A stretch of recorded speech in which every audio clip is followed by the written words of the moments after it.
এক ভিডিওতে দেখতে পাবেন শিক্ষক আন্দোলনের আদ্যপন্ত শিক্ষকদের বাড়ি ভাড়ার যে আন্দোলন যৌক্তিক দাবি, সেই দাবিটা অবশ্যই আদায় হবে। শিক্ষকরা প্রজ্ঞাপন 20% প্রজ্ঞাপন না নিয়ে তারা ঘরে ফিরবে না।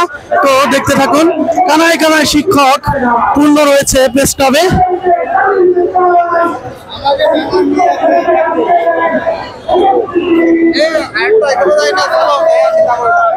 সামনের দিকে যাওয়া দুষ্কর, তারপরেও আমি যাওয়ার চেষ্টা করতেছি, আপনাদেরকে দেখানোর চেষ্টা করতেছি যে শিক্ষক আন্দোলনের আদ্যপ্রান্ত। আপনারা দেখতে থাকুন ভিডিওটি।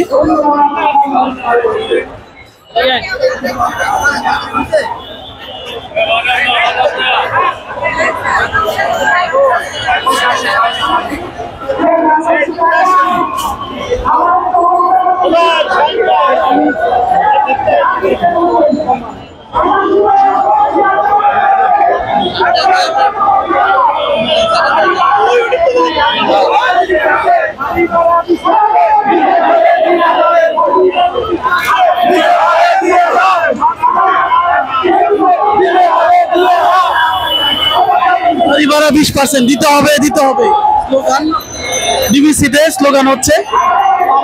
ক্যামেরা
বিসমিল্লাহির রহমানির রহিম। আমরা আজকে ঢাকার এই মহাসমাবেশে উপস্থিত হয়েছি। আমাদের সকল দাবি দেওয়ার মধ্যে এখন একটি দাবি যে আমাদের এমপিওভুক্ত শিক্ষা প্রতিষ্ঠানগুলোকে জাতীয়করণ করতে হবে। এক দফায় এক দাবির উপরে আমরা সকলে ঐক্যবদ্ধ হব। এই ঐক্যবদ্ধের মাধ্যমেই আজকে আমরা জাতীয়করণের ঘোষণার পাশাপাশি আমাদেরকে যেন 20% বাড়ি ভাড়া এবং 100% উৎসব ভাতা দেওয়া হয়। সবাইকে অনেক ধন্যবাদ। আর কেউ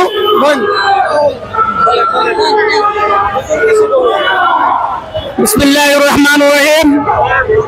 এমপিওভুক্ত শিক্ষা জাতীয়করণ ঐক্যজোট প্রত্যাশী আমরা আজকের এই কর্মসূচি থেকে সরকারকে এই মেসেজ দিতে চাই।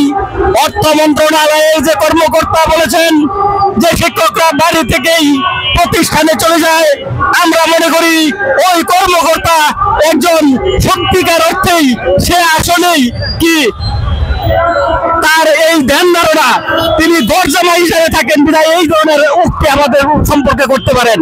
সুতরাং আমরা প্রত্যাশা করি অবিলম্বে অর্থ মন্ত্রণালয় এবং শিক্ষা মন্ত্রণালয়ের সমন্বয়ে শিক্ষক সমাজের যে ঐক্যবদ্ধ দাবি সেই দাবি অবিলম্বে মেনে নেবেন এই আশাবাদ ব্যক্ত করে এই প্রত্যাশা রেখে আমি আমার সংক্ষিপ্ত কথা এখানে শেষ করছি।